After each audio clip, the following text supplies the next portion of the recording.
Michael Anthony Kerr is a prisoner in North Carolina with a history of what's called schizoaffective disorder. That's basically a mental illness that features symptoms of both schizophrenia and bipolar disorder. And he was recently taken off of his meds. He was also put in solitary confinement for 45 days, presumably for bad behavior. And then after that, he died.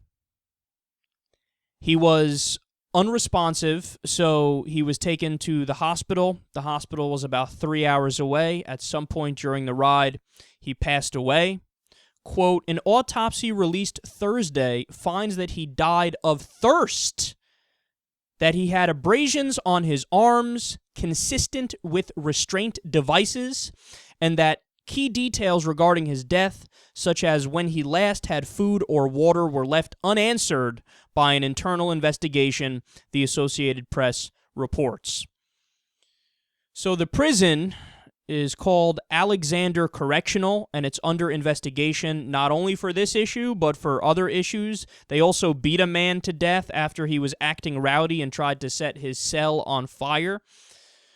But we seem to do stories like this every 6 months or so, and actually a lot of them are coming out of North Carolina specifically, where the entire jail and prison population, it's total mayhem. It's total mayhem over there.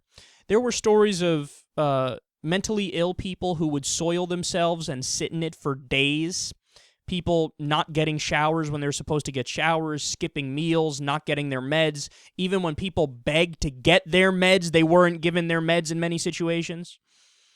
So look at this, man. We're talking about in the year 2014 in the United States of America, somebody dies from thirst while in jail, and they're mentally ill, and they were in solitary confinement.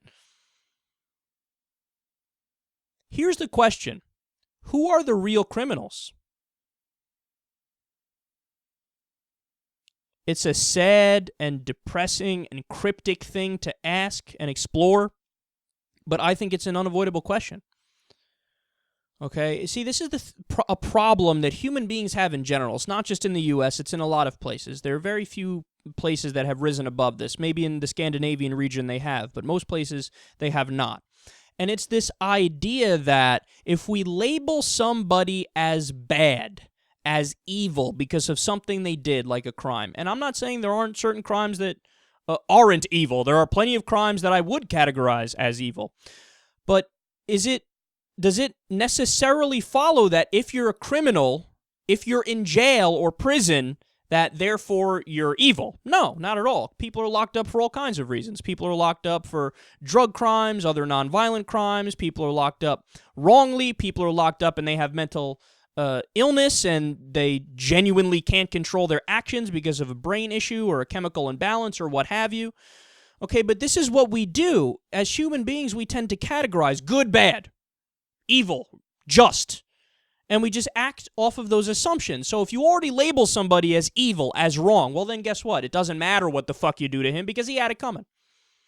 Oh, he was in solitary? Well, there must have been a reason why he was in solitary. Oh, but he was mentally ill? But still, I mean, if they put him in solitary, there must have been a good reason to put him. Oh, he didn't get his meds?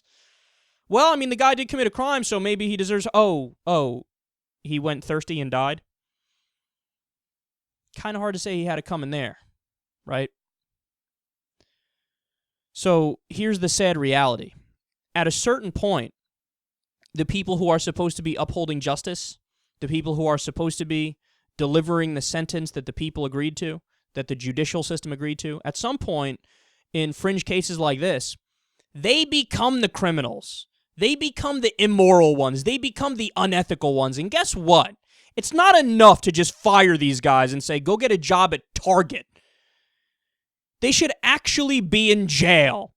When you get to that level of criminal negligence, you belong behind bars. And guess what? When you're behind bars, the rest of us will collectively not be as big of a savage or a barbarian as you, and we will feed you, and we will give you your meds, and we will make sure you don't die of thirst behind bars, which is not what you did for the other mentally ill patient.